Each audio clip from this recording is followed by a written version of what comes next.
Bismillahirrahmanirrahim. Assalamualaikum warahmatullahi wabarakatuh. Salam sejahtera untuk kita semua. Perkenalkan, saya Nurul Hidayah, dosen pengampu mata kuliah Bank dan Lembaga Keuangan non-bank untuk program studi manajemen Fakultas Ekonomi Universitas Muhammadiyah Sorong.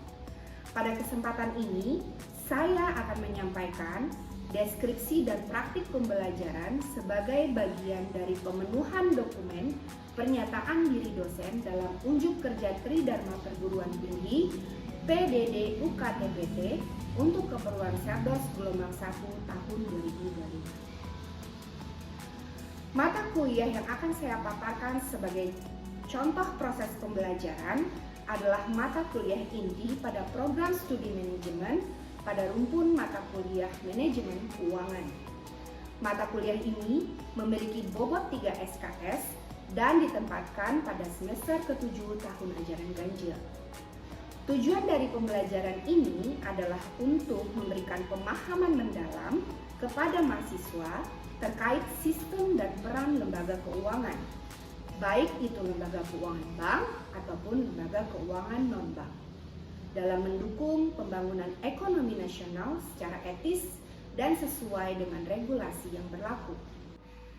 Capaian pembelajaran mata kuliah atau CPMK pada mata kuliah ini disusun sebagai turunan capaian pembelajaran lulusan atau CPL program studi manajemen yang dibebankan.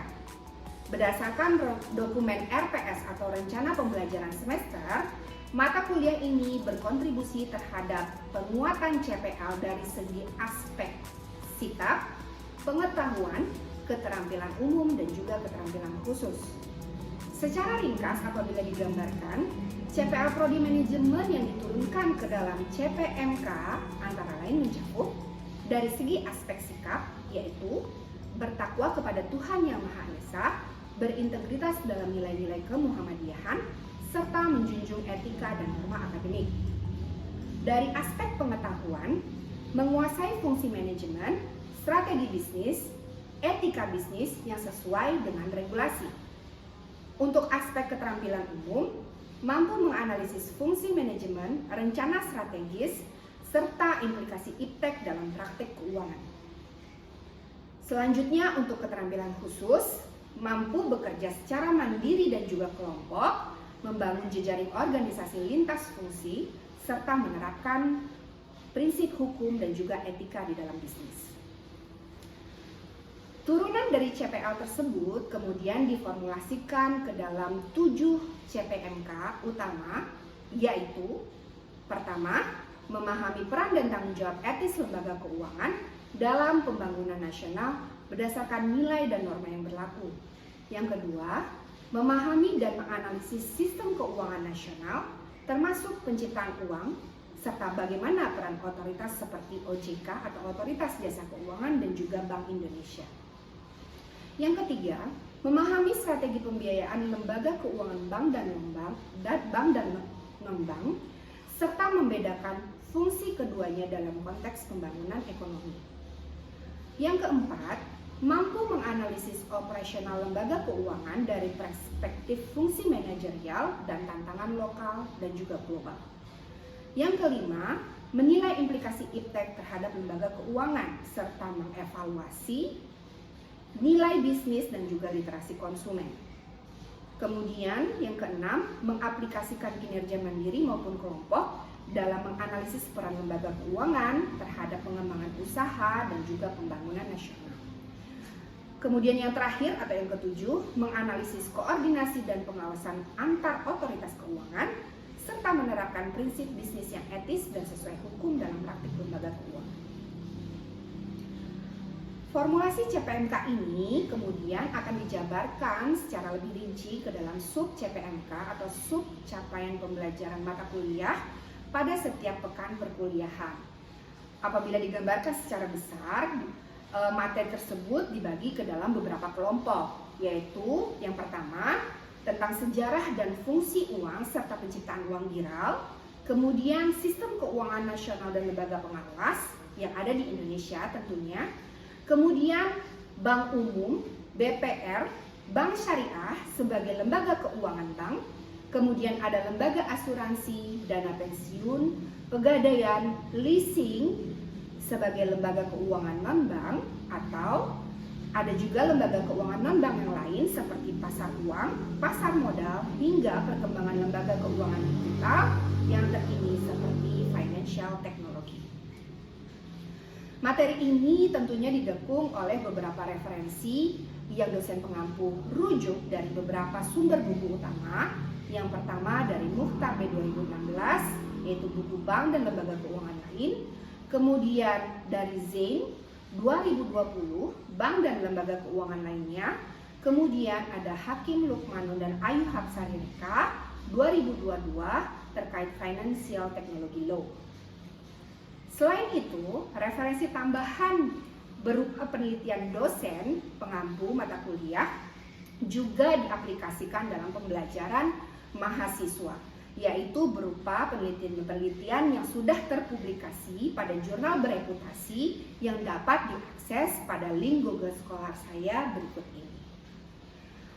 Kemudian bahan ajar juga telah dikembangkan oleh dosen pengampu berupa slide PowerPoint dan juga modul bahan ajar yang juga dapat diakses pada link berikut yang sudah di-share kepada mahasiswa pada semester 7. Kemudian untuk aspek metode dan strategi pembelajaran, dalam mengampu mata kuliah ini saya sebagai dosen pengampu menerapkan pendekatan student-centered learning yang aktif dan partisipatif, antara lain melalui lectures atau kuliah interaktif dengan metode ceramah interaktif tentunya. Kemudian ada metode active learning melalui simulasi, studi kasus, brainstorming, dan juga presentasi kelompok. Kemudian ada penugasan terstruktur berupa makalah mini riset yang biasanya dievaluasi pada tengah semester. Kemudian untuk evaluasi akhir sendiri biasanya diberikan soal ujian berupa open-ended question atau soal berbasis analisis dan interpretasi.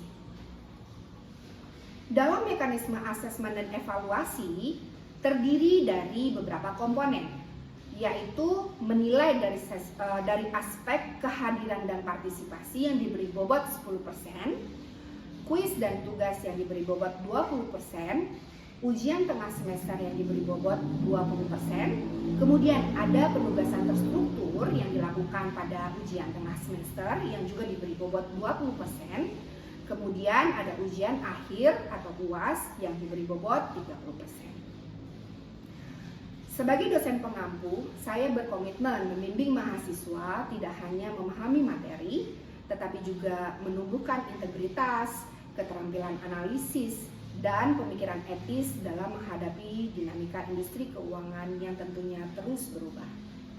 Demikian paparan singkat mata kuliah bank dan lembaga keuangan non-bank yang saya ampuh. Terima kasih atas perhatian Bapak dan Ibu Asesor. Wassalamualaikum warahmatullahi wabarakatuh.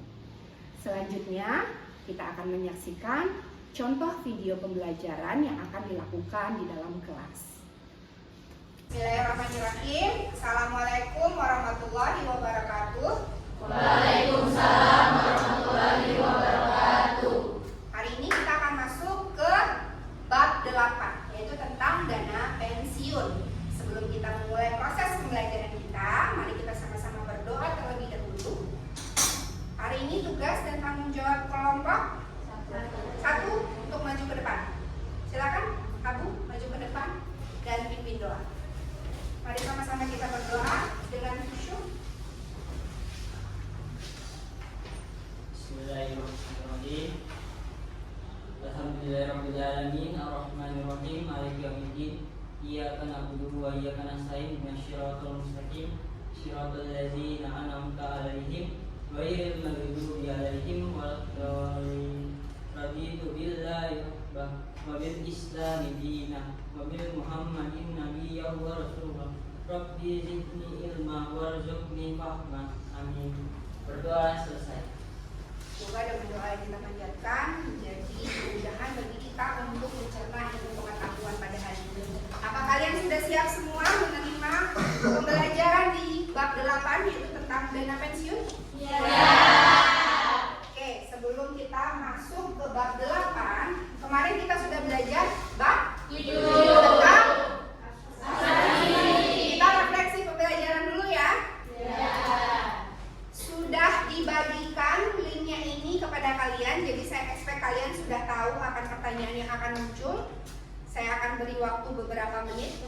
kalian untuk memikirkan. Boleh diskusi per kelompok, tapi nanti yang menjawab cukup satu orang saja. Refleksi pembelajaran kita di bab 7 terkait asuransi. Saya ingin kamu menjawab. Kemarin kita sudah belajar resiko-resiko apa aja yang mungkin timbul sehingga kita memiliki premi asuransi. Kemudian jenis asuransi apa kira-kira yang cocok nih untuk studi kasus ini. Bayangkan kamu adalah pemilik usaha kecil yang ingin melindungi aset bisnis. Jika jenis resiko apa yang paling mungkin kamu hadapi untuk bisnis kecil kamu, kemudian jenis asuransi apa yang tepat untuk kamu ambil. Silakan Indah Zalwa.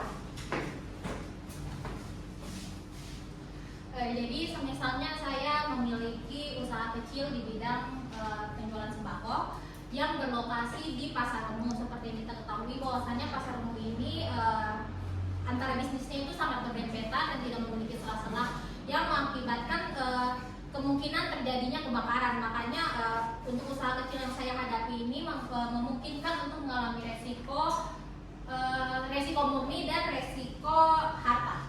Untuk jenis asuransi yang mungkin akan saya ambil yaitu asuransi bisnis dan asuransi kepemilikan. Oke, itu ya. Kemarin kita sudah mempelajari bermacam-macam jenis resiko yang mungkin dihadapi oleh sebuah usaha dan kita hadapi. Resikonya, jenis resikonya kemarin kita sudah jabarkan, kemudian jenis asuransinya juga. Sekarang siapa lagi yang ingin menjawab? Silakan. Bisa kasih satu contoh bisnis lain lagi dan apa asuransinya yang diambil? Siapa? Oke, silakan. Baik, misalnya saya punya usaha kecil yaitu rental mobil. Usaha saya terletak di Kota Sorong yang memiliki kemungkinan bencana alam banjir dan tingkat kejahatan yang lumayan tinggi. Contoh resiko yang kemungkinan saya akan hadapi yaitu resiko harta dan resiko kepemilikan. Resiko harta itu resiko kehilangan harta.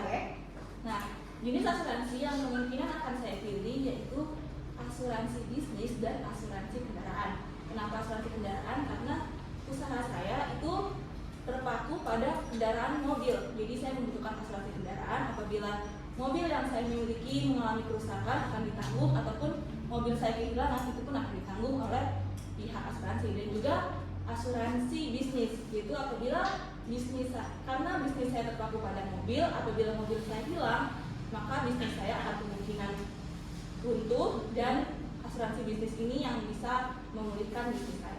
Oke, baik, terima kasih untuk jawaban yang luar biasa. Saya harap setiap pertemuan kita harus melakukan refleksi pembelajaran. Untuk apa? Supaya kita mengingat apa minggu lalu yang kita pelajari, seperti itu ya. Sekarang kita akan masuk ke bab 8 terkait dana pensiun. Dana pensiun sejatinya sama konsepnya. Konsep dalam segi dia bukan perusahaan atau lembaga keuangan bank. Dia kategori lembaga keuangan non bank. Ya. Dalam bab ini kita akan mempelajari apa sih pengertian dana pensiun, asas dana pensiun, jenis dana pensiun, dan bagaimana pengelolaan dana pensiun. Ya. Dana pensiun ya itu diatur oleh Undang-Undang Nomor 11 Tahun 92. Sejatinya seluruh lembaga keuangan itu diatur oleh undang-undang ya. Sama halnya juga dengan dana pensiun. Jadi pengertian dana pensiun adalah badan hukum yang mengelola dan menjalankan program yang menjanjikan manfaat pensiun. Biasanya ucapan pensiun itu untuk siapa? Karya yang sudah berhenti bekerja ataupun sudah mencapai masa hari tua ya. Kemudian dari pengertian di atas, lembaga keuangan dana pensiun merupakan lembaga keuangan non-bank yang mengelola dana masyarakat atau nasabah sedemikian rupa untuk tujuan memberikan manfaat pada akhir masa kontrak. Kapan masa akhir kontraknya? Biasanya dana pensiun bisa diterima mungkin ketika dia berhenti bekerja di perusahaan tersebut, atau bisa jadi karena memang sudah umurnya itu sudah di batas pensiun ya. Kalau PNS berapa tahun biasanya? 58 tahun kan? 60, sekitar segitu ya.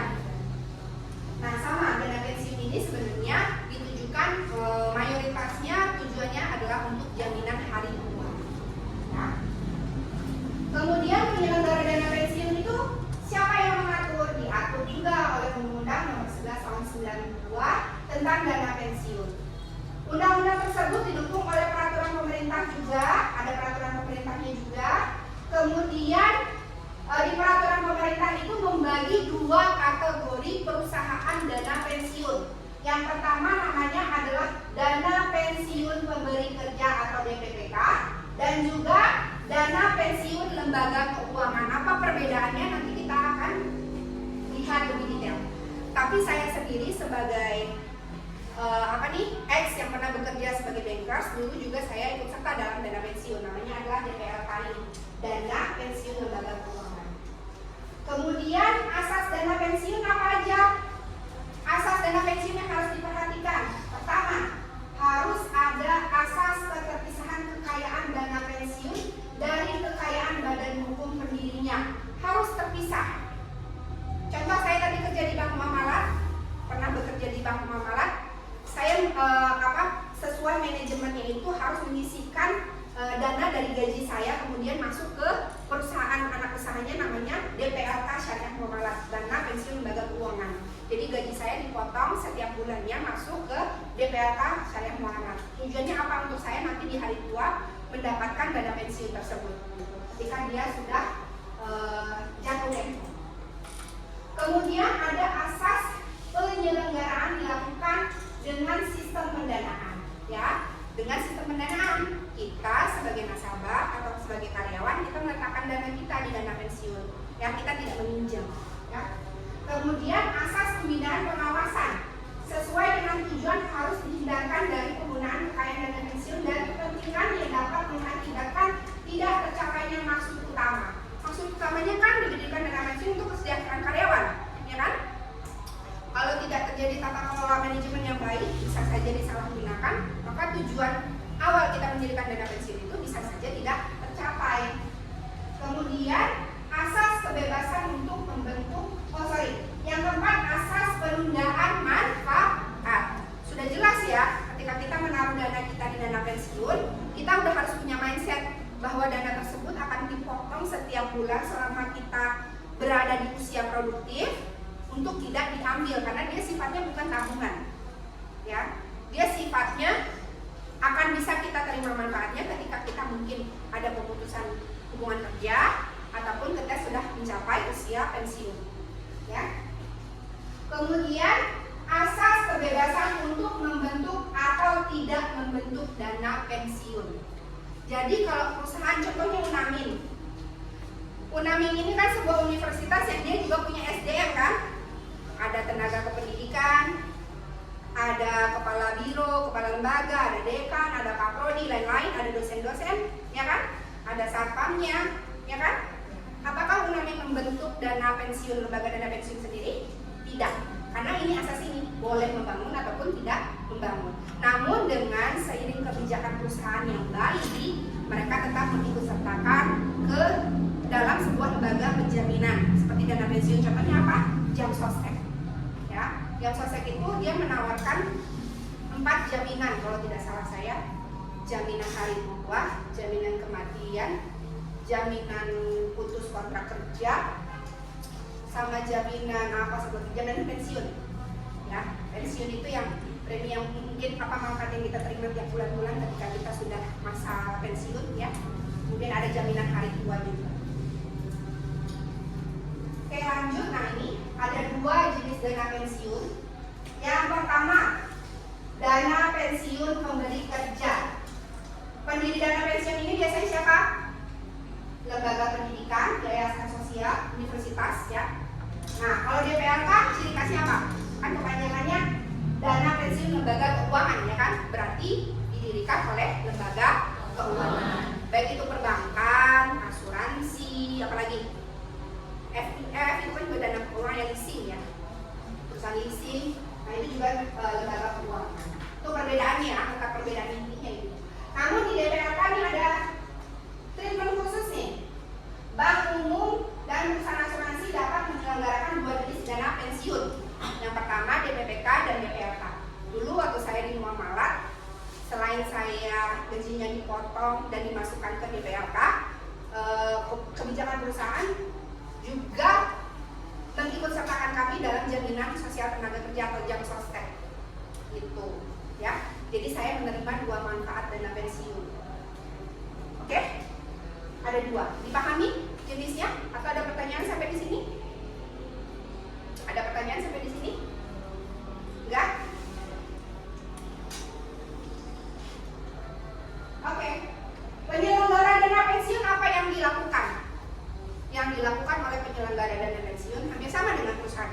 investasi, dia memiliki namanya manajer investasi. Dia akan mengelola dana-dana pensiun dari karyawan yang sudah terhimpun, dikelola sedemikian rupa, kemudian dimasukkan ke dalam instrumen investasi agar apa? Uangnya jadi berkembang. Sehingga nanti ketika sudah usia matang, dananya tersebut bisa diberikan kepada si penerima manfaat, entah itu sebagai jaminan hari tua, jaminan pemutusan kontrak kerja, atau mengundurkan diri, seperti itu ya.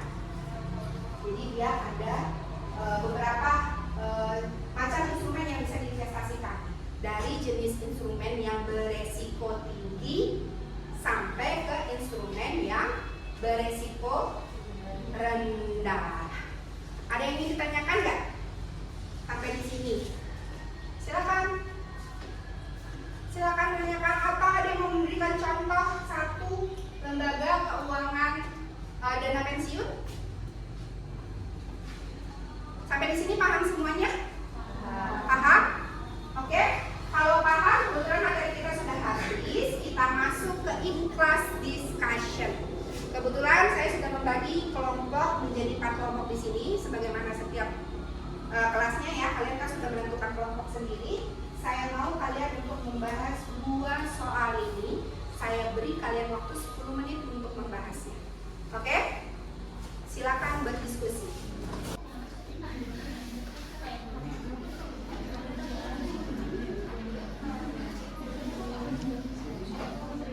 Saya beri waktu 10 menit ya untuk menghasilkan jawaban dari in-class discussion kali ini. Oke? 10 menit sudah saya berikan. Kalian sudah bisa menjawab pertanyaan diskusi. Kelompok mana yang ingin menjawab? Raise hand terlebih dahulu. Kelompok 4. Kelompok 1, pertanyaan nomor 2. Oke, kita ke kelompok 4 dulu. Silakan menjawab. Saya akan menjawab pertanyaan di nomor 1. Tapi mengapa asas keterpisahan itu penting untuk dana pensiun Indonesia? Karena dana pensiun itu sendiri itu merupakan hak karyawan, jadi itu tidak bisa disamakan dengan dana perusahaan. Dan kenapa itu penting? Yang pertama, kalau misal ada risiko perusahaan itu bangkrut, maka kemungkinan besar dana yang digabung itu dana pensiun dan perusahaan itu bisa membuat dana pensiun yang seharusnya untuk karyawan di masa tua bisa digunakan untuk menutupi keberhasilan perusahaan. Yang kedua, itu adanya fraud atau kecurangan. Jadi misal dana pensiun digabungkan dengan dana perusahaan, kalau misalnya ada pihak nih yang mau menyalahgunakan, bisa mereka menggunakan dana pensiun tersebut misalnya untuk investasi bodong atau kepentingan pribadi. Oke. Ada contohnya nggak? Contohnya itu baru-baru ada di PT Taspen. Apa itu? PT Taspen itu kan dana perusahaan yang mengelola dana pensiun ASN. Mereka melakukan kayak ada aktivitas investasi yang tidak jelas begitu sebesar 1,2 triliun. Oke. Jadi mengakibatkan jutaan ASN itu bisa dia punya dana tuh tidak ada gitu. Hambat ya. Oke, bagus. Dijawab. Selanjutnya kami kelompok 1 ya, yang mau menjawab pertanyaan nomor 2. Oke, silakan. Siapa? Silakan dulu. Ya, saya Gina. Jadi di pertanyaan nomor 2 itu pertimbangan utama pengolahan dana pensiun dalam memilih instrumen investasi. Jadi pengolahan dana pensiun dalam memilih instrumen investasi dengan memilih tempat investasi yang berisiko rendah seperti SBN atau obligasi yang dijamin aman dan Dijamin pemerintah, ya, bukan sih? Ya. dan dijaga oleh negara. Oke. Kalau deposito itu dijamin oleh lembaga pinjaman simpanan. Penjamin. Oh iya, Lembaga penjamin penjamin simpanan. simpanan Iya. LPS ya. Jadi itu akan membuat dana pensiun itu berisiko rendah, dan jika semisalnya kita berinvestasi pada saham, kemungkinan perusahaan itu akan bangkrut dan dana tersebut tidak akan dikembalikan kepada Penerima manfaat. Ya. Oke.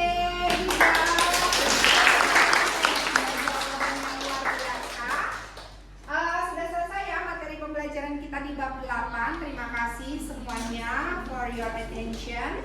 Jadi kalau tidak ada pertanyaan lagi, mau bertanya? Iya. Oke. Silakan mungkin. Saya ingin bertanya. Berdasarkan paparan materi dana pensiun yang sudah Ibu sampaikan, Ibu mengatakan bahwa Ibu merupakan seorang mantan bankers. Ya.